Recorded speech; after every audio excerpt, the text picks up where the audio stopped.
So we have the quote from Krishnamurti today. The observer is the observed. The observer is the observed. So that's quite the title. As a disclaimer, I want to say that, you know, if you're having lots of problems in the personal world, if you're having like relationship problems, if you're having emotional problems, all these types of things, then explore non-duality, explore this subject. But there's also lots of other areas in which you can explore, like therapy, emotional releases techniques, trauma, like understanding the psychology of the person. Like, so what I'm trying to say is, don't try to use the absolute to try and fix the personal. It's never gonna work. Non-duality is not gonna fix your life. It's a nice dream, eh?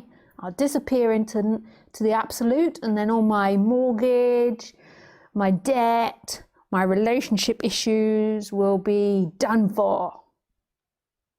Maybe it will. It is the end of what I call suffering.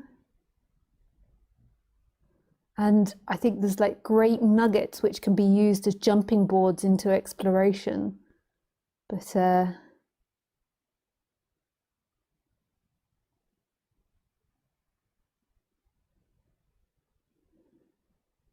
if you're traumatized by a childhood experience, then it's most probably better to go to a specialist in that. Okay, end of disclaimer. On to the observer is the observed.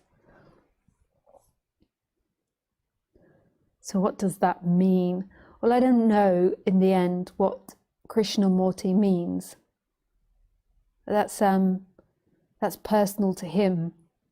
What we like to imagine is we like to imagine that there is like certain words and sayings and ways of being which is like fact all across the board. So I understand the observer and the observed the same as Krishnamurti and other teachers, whereas actually that's not the case. We all have different associations with different words and different meanings. So we never know if we're talking about the same thing. So I never know if I'm talking about the same thing as other teachers or as people that come to the talk, and neither do you either. We can't be sure about that. I remember watching this film when I was like 25 or 26, whenever it came out originally, called Waking Life. It's such a sweet film if you ever get to see it. And I remember like this whole big speech about love and our different interpretations of love. And it's so interesting to think about that, because when I was 26, I hadn't had this really strong awakening. And it wasn't until after that awakening that I really knew what it was to love someone. And so it's funny, like imagining myself as 26-year-old Lisa listening to this talk about love and everyone's different interpretation of it. And then now thinking back, but prior where I didn't know what love was, and then after knowing what love was, or what my interpretation of love was. Maybe there's still like another realm of it. Like Russian dolls, like keep opening the lid and there's more and more and more and more. But rather than the doll getting smaller, it's getting bigger. You open a small one and then you get to a bigger one, which is kind of abstract.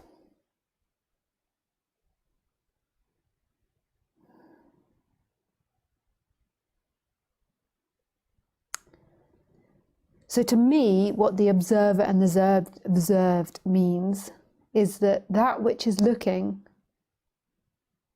is what is looked at. So the essence, the big consciousness, that which is looking, the consciousness, is the same as what it's conscious of. So it is the computer. The consciousness is the computer. It is the room. It is the window. It is the blind. It is the dog. It is the dog bed. It is the chair. It is the cardigan. It's the black color. It's the beige color. It's the sound of my voice.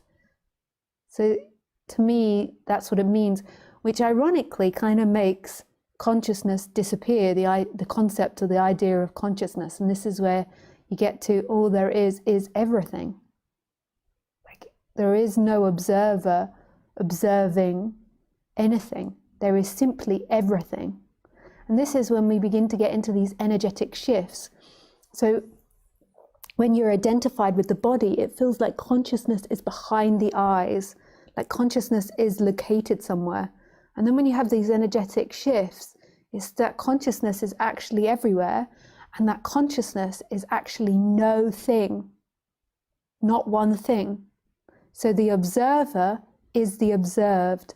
And if the observer is the observed, then it also means that it's not one thing, it's all things.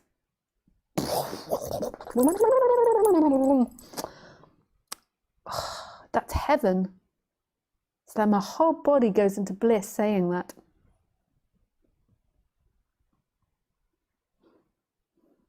Heaven. This subject is so beautiful. But this subject is not going to fix your life. You on the human level have to work out your dynamics on the human level. Often when you get into non-duality, what happens, excuse me, there is a boga that's decided to manifest in the nostrils, which is so crazy, the idea that we have bogies, boogers. So it's not going to fix the human level, knowing that. It can improve the human level, because often in the process of the detachment from the human, you have to understand the human, and there has to be a seeing of the human. But it's not going to fix it. It's a detachment from the personality structure. It's a detachment from the character. When there's identification, it feels like the character is looking out of those eyes. Hello, ooh, I'm in here. I am here and I am solid. And then what happens is there is like a detachment from that character. You could actually say it's not a detachment, because it's actually like going fully into being the character as well. But it's that the character stops being the observer, and the observer is everything. And it's an energetic shift. The observer is the observed. So it's this big energetic explosion. So that energy, all this energy the humans invested in making consciousness mine and personal inside, explodes back out into everything. And that to me is freedom and the end of suffering. But it doesn't fix the human. Doopy, doopy, doopy. The human still has to deal with the shit and the piss and the forgetfulness and the relationship issues and people dying, the building falling down, tsunamis, thunderstorms. Can't think of those big storms. Gunk coming out of your eye in the middle of the talk, or having your flies undone when you've got 1,000 people visiting your talk. Being rejected, losing your money. All these things, airplane crashes, running someone over, your car dying, corona. Oh. That's that video suppressed now. I know you guys will think I'm conspiracy when I say that, but I promise you, well, I don't promise you actually. My suspicion is that every time I mention it, my videos get suppressed. So rather than being like a certain amount of views after a couple of days, it's a lot less, which is okay in the end.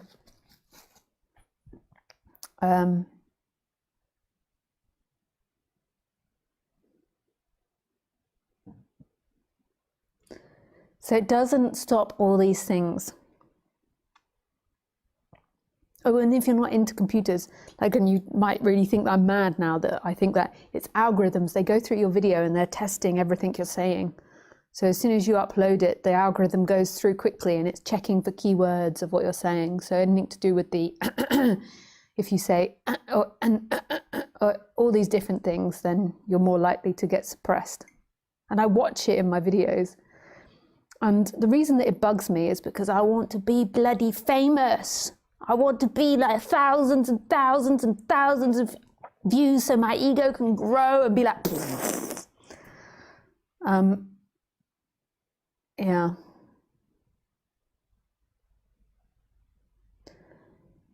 The reason it bugs me, why does it bug me actually? That isn't the actual reason. Why does it bug me? I don't know, it's like if your computer's glitching. Because I don't actually want it to grow, because I find it's just like I just want everything to stay the same with my work.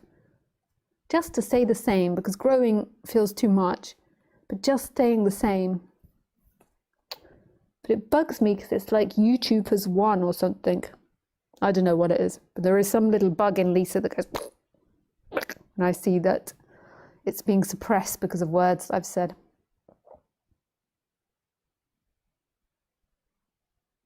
It's like my little anti-government thing. Anyway, what was I saying? I was talking about non-duality and the observer and the observed. Yeah, it's absolute freedom, but it doesn't fix the human. So please, like I always say, if you've got human issues, there's lots of things to do. You can look on my reference page. You can book a one-to-one session and I help you explore it. You can go to a therapist, all these different things. But that's only relative. Like fixing the human is just about making your life better, which is a great thing. It's making your pleasure more and helping you feel more balanced and enjoying life. But the actual freedom is that separation. Because what it does is it breaks this seeking and this attachment and investment into time. So it's like when the human and the consciousness are identified, the human always feels like it's lost something, which it has, the absolute, it's lost who it is. And then when it feels like it's lost something, it then begins to believe that it's in pleasure, it's in getting the money, it's in the house, it's in this, it's in that. So then it's like it becomes too attached to the timeline, it becomes too invested in the dream. And then when this detachment happens, or this break from the person happens, it's like everything is passing through a lot easier. And your general state of being is like a state of love, like your basis is a place of love. Even though that love sort of becomes more and less intense throughout the day, it's like generally you feel more connected to love and peace and harmony. Yeah. But it doesn't fix your life. I know that people like this idea. Like often I work with people and they lecture me about how like becoming enlightened fixes everything. And I love that idea. It's not my experience, so it might be that I'm not enlightened enough, but it also feels like a bit of a trap as well.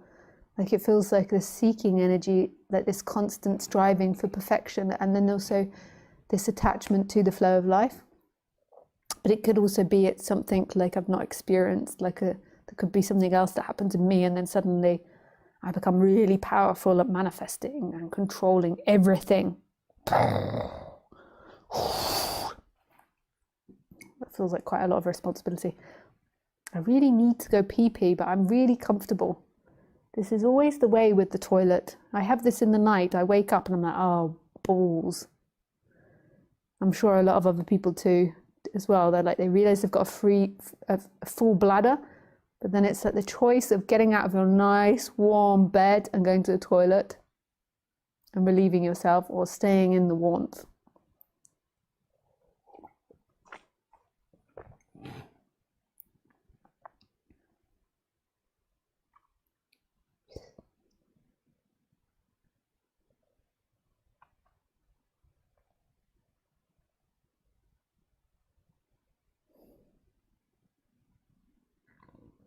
The other thing about this is this going back to the observer, which is the observed, the observer, which is the observed, is very present.